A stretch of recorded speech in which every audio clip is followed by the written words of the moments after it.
Hi everyone, welcome back to my channel. If you are new, my name is Nikki with Montana Crochet Creations.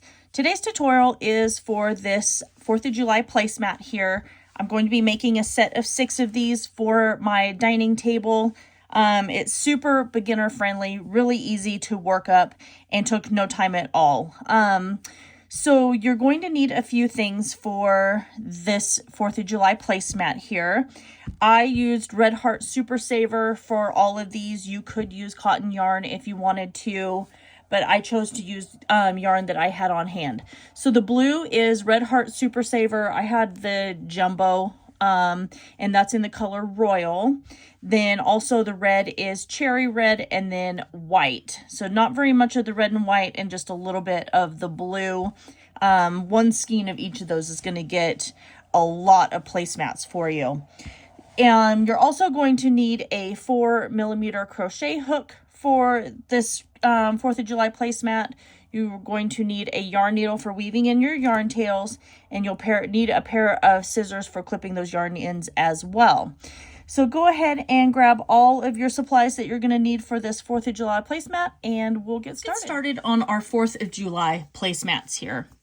So I'm starting with my red yarn, and I'm going to start with a slip stitch. And then I am going to chain 58. So 1, 2, 3, 4, 5, 6, 7, 8, 9, 10, 55, 56, 57, and now 58. So we are going to double crochet in our 4th chain from our hook here. So there's 1, 2, 3, and going into that 4th right there. So yarning over, inserting our hook, pulling up our loop.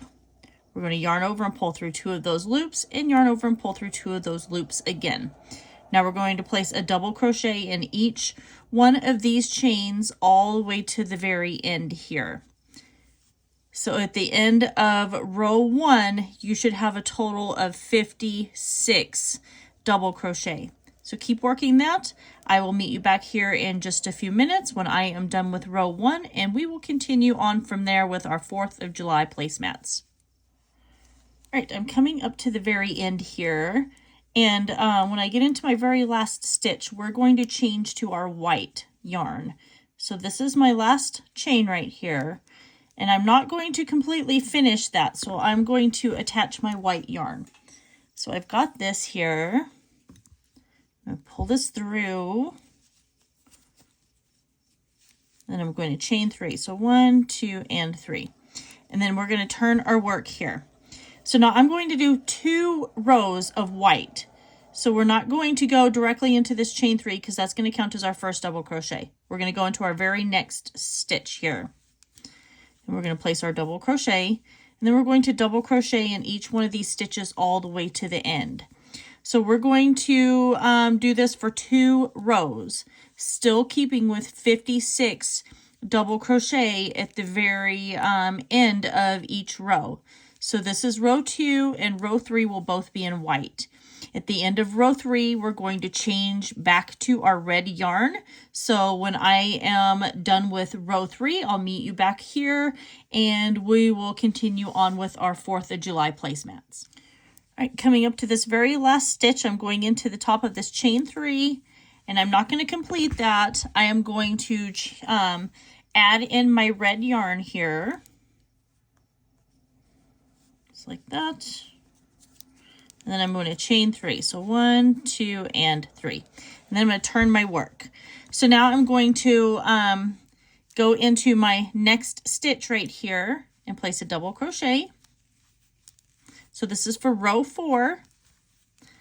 And then for row 4 and row 5, we are going to do 2 rows of double crochet for this. So row 4 and row 5 is going to be in red. And then we're just going to continue working our double crochet all the way to the very end, chaining 3 and turning our work.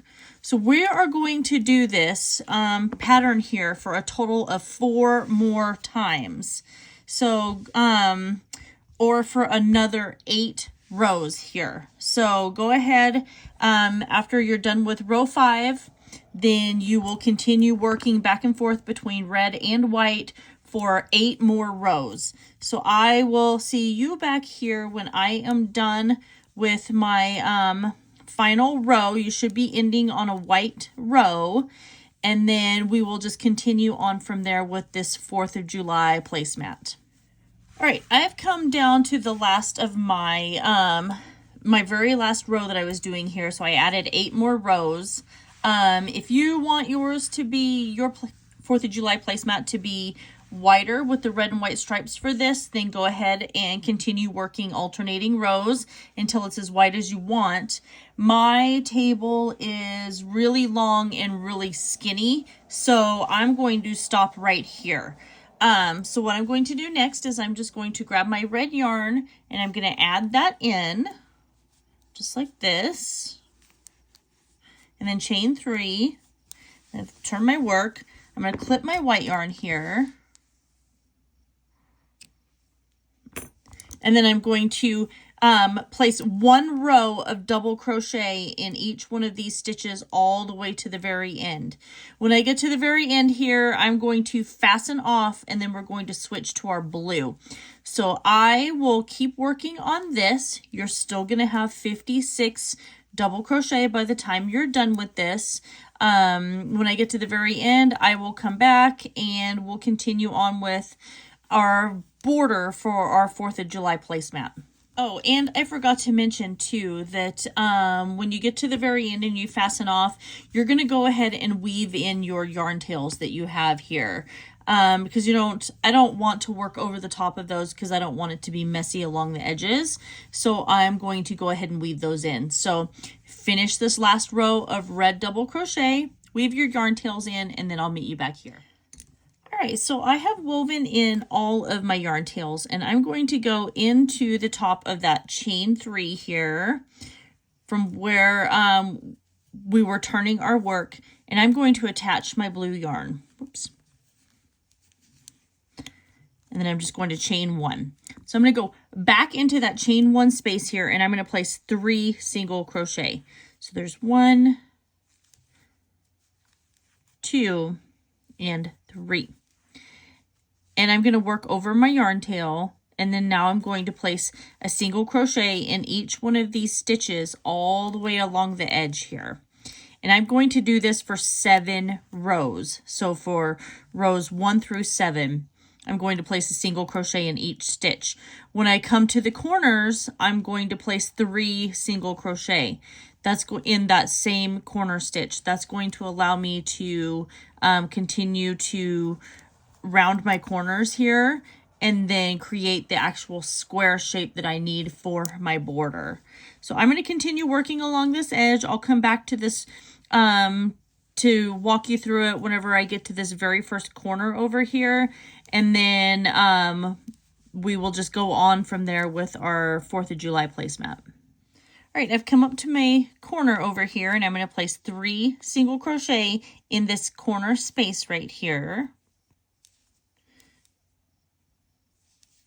I didn't grab all of my yarn. So going in and placing 3 single crochet in the same stitch. That's going to allow us to go around the corner here. Now I'm going to work all along the edge here. You're just going to have to try and find a place to place your stitches, because since this is an ending row where our chain 3s were, there's not really going to be a spot. So I'm just going to kind of go into an area where I know that there was part of the chain for the chain 3. Then I'm going to place 3 single crochet in this stitch, and I'll work all the way around, and then I'm going to place 3 single crochet in this stitch, and then come back over here.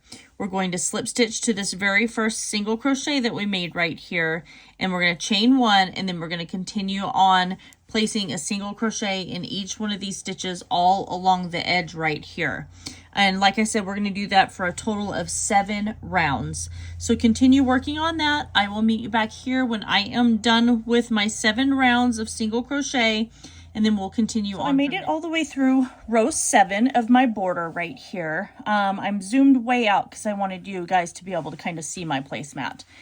Like I said, my table is a little long and skinny, so I chose to do more of a narrow placemat here, but I do still think it turned out really cute.